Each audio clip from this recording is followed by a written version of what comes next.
Minasang, yuk kita belajar lagi Minano Nihongo Ichi bab 23. Pola kalimat yang akan dipelajari di bab 23 ini yang pertama adalah pola kalimat kata kerja jisho katachi atau nai katachi toki.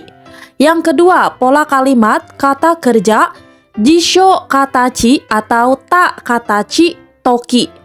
Yang ketiga, pola kalimat ikeyoshi, nakeyoshi, meishi, no toki.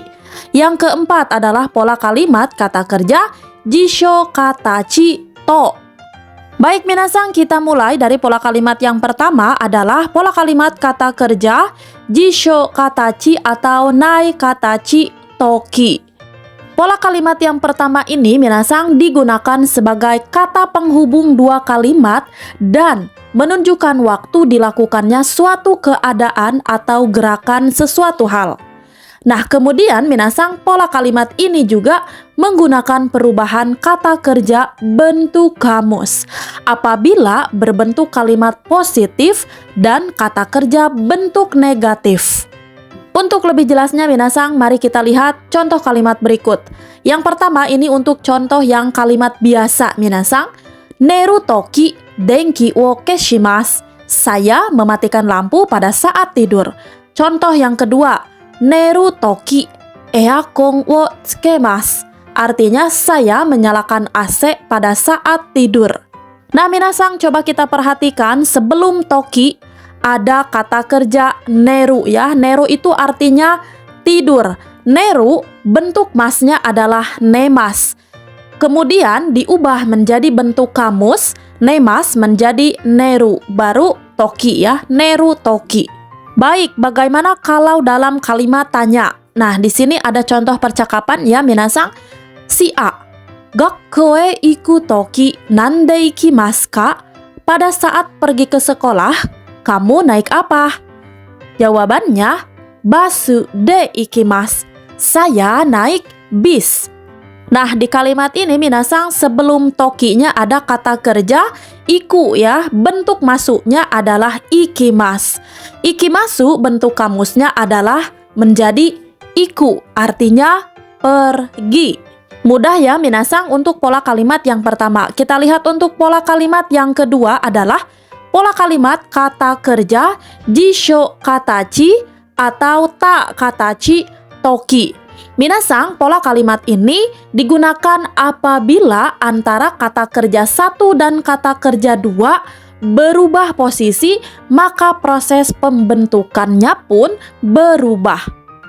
Contohnya adalah kata kerja satu toki, kata kerja dua.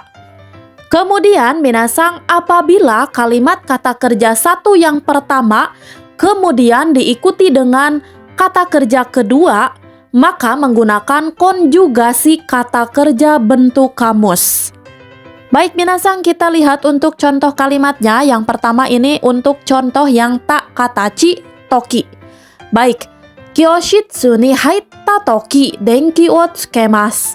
Nah minasang, di kalimat ini sebelum tokinya ada ta katachi atau bentuk ta, yaitu haita ya, kata kerja bentuk ta. Haita asal katanya adalah hairi masu ya. Kemudian diubah menjadi bentuk lampau atau bentuk ta menjadi haita. Kemudian tambahkan toki, haita toki. Kemudian kata kerja selanjutnya adalah denki wo tsukemasu ya. Tsukemasu itu artinya menyalakan. Denki wo tsukemasu, menyalakan lampu.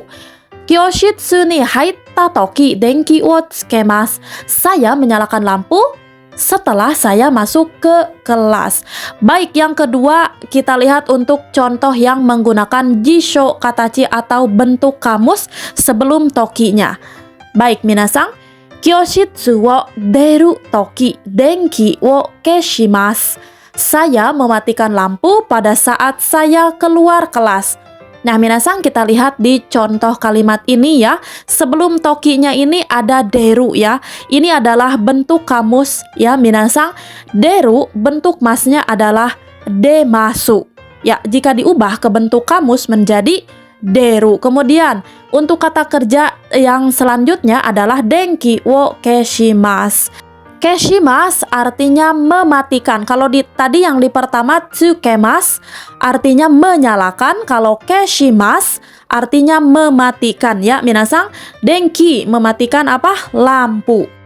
Baik minasang, selanjutnya untuk pola kalimat yang ketiga adalah ikeyoshi na keyoshi meisi no toki. Minasang, pada pola kalimat yang ketiga ini adalah menggunakan kata sifat i, kata sifat na, dan kata benda plus no. Baik minasang, kita lihat untuk yang kata sifat i ya. Jadi pada saat menggunakan kata sifat i sebagai kata penghubung yang menunjukkan waktu, maka menggunakan kata sifat i sebagai bentuk aslinya. Contoh kalimatnya adalah John-san wa nemui toki kohi wo nomimasu. Ketika John mengantuk, dia minum kopi. Nah, di kalimat ini minasang sebelum tokinya ada kata nemui ya. Ini adalah kata sifat i. Selanjutnya untuk kata sifat na. Pada saat menggunakan kata sifat na sebagai kata penghubung yang menunjukkan waktu, maka menggunakan kata sifat na sebagai bentuk aslinya. Contoh kalimatnya adalah Hima no toki terebi wo mimas. Pada waktu senggang saya menonton TV. Ya minasang, sebelum toki di sini ada hima. Ya, hima ini artinya senggang. Nah, minasang untuk kata sifat na sebelum toki itu tambahkan na ya. Hima na toki. Baik minasang, kita lihat untuk yang kata benda ya. Nah, untuk kata benda maka menggunakan kata bantu no minasang sebelum pola kalimatnya ya, yaitu nani-nani toki. Kita lihat untuk contoh kalimatnya ya. Tsuma ga byoki no toki kaisha wo yasumimasu. Jika istri sakit, saya tidak masuk kerja. Nah, di kalimat ini minasang sebelum tokinya itu ada byoki ya. Byoki itu sakit. Maka tambahkan no. Minasang bisa difahami ya. Baik minasang, yang terakhir adalah pola kalimat kata kerja jisho katachi ya, atau bentuk kamus to. Nah minasang, pola kalimat ini digunakan ketika suatu hal atau perbuatan A secara pasti akan mengakibatkan B. Jadi setelah pola kalimat to, nani-nani to, tidak bisa menggunakan kalimat yang menunjukkan keinginan, maksud, ajakan, permintaan, dan sebagainya. Baik, untuk lebih jelas kita lihat contoh kalimatnya ya. Kono suichi wo osu to denki ga tsukimasu. Artinya apabila tombol ini ditekan, maka lampunya akan menyala. Kita lihat untuk contoh yang kedua adalah Fuyu ni naruto yuki ga furimasu. Apabila pada musim dingin, maka akan turun salju. Baik minasang, kita lihat dari contoh yang pertama dan kedua ya. Jadi sebelum to-nya ini ada kata kerja. Dilihat dari contoh yang pertama minasang, sebelum to-nya ada osu. Nah, dari contoh yang kedua sebelum to-nya ada naru. Osu maupun naru ini adalah bentuk kamus ya minasang. Osu asal kata bentuk masnya adalah oshimasu ya minasang. Bentuk kamusnya menjadi osu. Kemudian yang kedua naru, bentuk masnya adalah narimas. Jika diubah ke bentuk kamus menjadi naru. Nah kemudian minasang, di pola kalimat yang keempat ini ada sebab akibat ya. Sebabnya adalah apabila tombol ini ditekan, akibatnya adalah maka lampunya akan menyala. Kemudian contoh yang kedua, apabila pada musim dingin maka akan turun salju. Minasang, bab 23 ini sudah selesai ya. Jika ada tambahan informasi silahkan tulis di kolom komentar ya minasang. Hai ja mata.